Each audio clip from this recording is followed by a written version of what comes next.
What's up, y'all? So, clearly, this video a little bit different, but it's not that much different because sometimes we chop it up and talk Timberwolves on this channel. But look, when we speak about Anthony Edwards, clearly this is a player who isn't afraid to evolve his game, and it's done so quite wonderfully. You look at the Timberwolves this season. The addition of Julius Randle, Dante DiVincenzo, it had its moments where it was rough. It had moments of success, wonderful times, but also moments of concern early on. So it took this team some time to find its way. Losing Karl Anthony Towns was something that initially I wasn't ready for, but you embrace it because maybe we tapped out. What I mean by tapped out is we not give up, but maybe we reached our ceiling with Big Cat, and I thought that he played fairly well all-star season in New York. I thought that he was consistent for the most part over there. He didn't really change his game up too much. He did look like the same Cat, but he is dependable from a scoring asset for you stretching the floor. He could rebound a lot more than he does, but Cat is kind of what you see, what you get. But going back to the Minnesota Timberwolves and looking at how we was able to just have a wonderful season in which we was able to turn it around late, going to the playoffs as the 6th seed, upset the Lakers, get past who do we play in round 2? Who was it? Golden State. Although they didn't have Steph Curry, we was able to beat the Golden State Warriors. So when I look at the season in its full totality, it's been a successful season. It's just that for 2 years straight, we lose in the conference finals, folks. And it's tough because we're right there knocking on the door. If we would have been able to get past the Oklahoma City Thunder, T-Wolves fans, guess what? For all likely purposes, we would have been the one with the young guns celebrating winning the NBA title. But, that doesn't do anything. It's like, okay, yeah, what if? And if it does nothing, at the end of the day, we were eliminated by the eventual champions. I guess we could take some solace in the fact that, well, we was eliminated by the NBA champions. Maybe you could take some solace, or you might feel even more bitter about it because Oklahoma City has a young nucleus, and they're only going to get better if they stay healthy. They're going to continue to be a threat to us and others in the West. And it's not even the fact that we lost. It's the fact of how we lost a bulk of those games that we weren't in. We just didn't look like we would have it. And we just didn't look like we seemed ready. And Anthony Edwards, at times, didn't really look like AE. He didn't really look like himself. So when I look at this, I have, obviously that concern, like, okay, it's not Dallas anymore. Well, actually, it could be Dallas because they're probably going to drop Cooper Flag, and, Kyrie's going to come back at some point, and they're going to have Anthony Davis, so they're still going to be a threat. The West is a threat. We don't know which way a lot of teams are headed, but it's always going to be tough out West.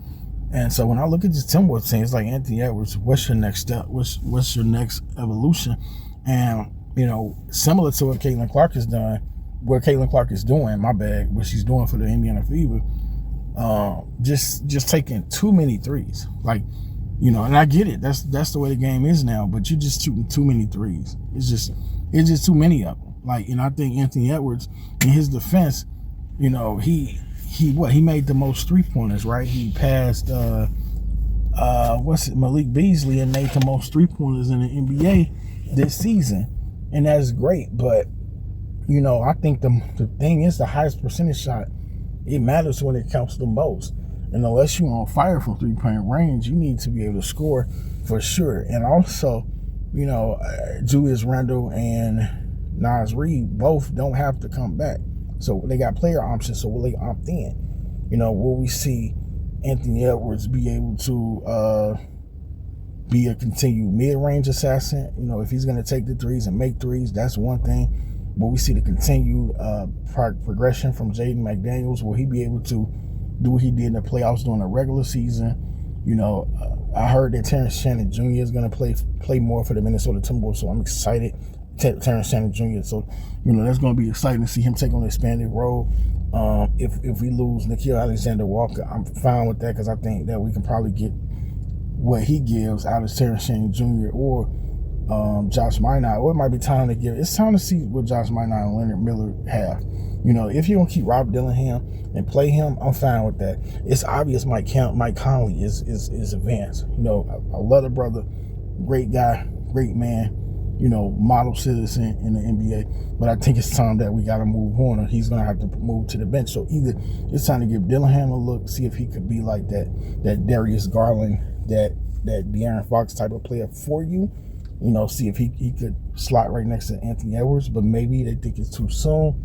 I know Finch don't like to put a lot on rookies too soon, even if they got a lot of promise to them. But either you're going to do that or you're going to go and get my man's Walter Clayton Jr. from Florida. If you go grab him, that's something right there that could be nice.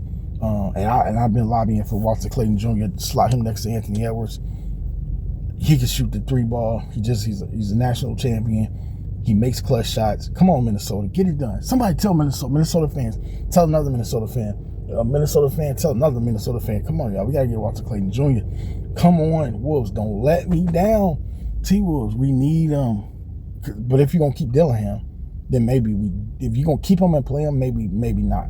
But if you're going to get Dillingham, if you're going to get Clayton Jr. on draft night, you got to play him.